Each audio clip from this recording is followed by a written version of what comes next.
Ya Allah. Deməli, sualımız belədir ki, OX oxu boyunca düz xətlə hərəkət edən iki maddi nöqtənin sürətinin proyeksiyasının zamandan asılı qrafikləri verilmişdir. Hansı zaman anında maddi nöqtələr görüşəcəklər? Deməli, maddi nöqtələr necə hərəkət edir? OX oxu boyunca, yəni X oxu istiqamətində hərəkət edir və onların başlanğıc koordinatları bir-birinə bərabərdir. Yəni X0 1 bərabərdir, X0 2. Gəlin indi qrafikə baxaq. Qrafikə baxdığımız zaman burada iki qrafik görürük. Bunu birinci, ikinci qrafik kimi qeyd edirik.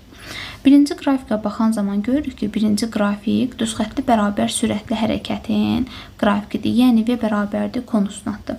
İkinci qrafik isə düz xətli bərabər təcilli hərəkətin qrafikidir. Bərabər təcilli hərəkətdə də bilirik ki, A, yəni təcil bərabərdir konstant. Aha. İndi bu iki hər iki qrafik üçün gəlin koordinatın zamandan asıllıq tənliklərini yazaq. Birinci qrafik görürük ki, V bərabərdir konstantdır və hər ikisi üçün T-ni biz 4 qəbul edəcəyik. Bilirik ki, düz xətli bərabər sürətli hərəkətdə koordinatın zamandan asıllıq tənliyi X1 yazaq bunu, bərabərdir X0 üstə gəlinsin VT. V-ni də bilirik ki, 4'dür. O da X0 üstə gəlinsin 4'dir. Deməli, bərabər sürətli hərəkətdə və yaxud da belə deyim ki, birinci qrafikin tənliyi X1 bərabərdir X0 üstə gəlinsin 4'dir şəklindədir. İndi keçək ikinci qrafikin tənliyinə.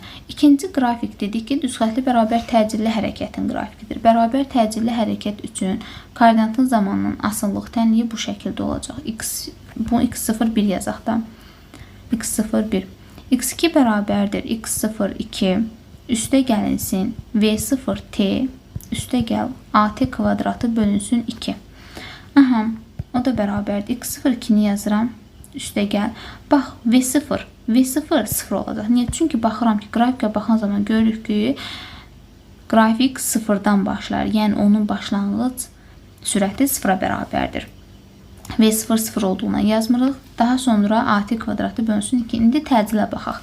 Bilirik ki, A da bərabərdir V minus V0 bölünsün T'dir.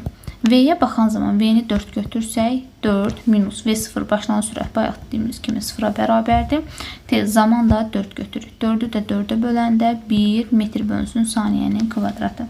Aha, indi gətiririk təcilin yerinə 1'i yazırıq. Onda olur T kvadratı bölünsün 2 şəklində. Bu mənim tənliklərim. Daha sonra sual olunur ki, hansı zaman anında maddi nöqtələr görüşəcəklər?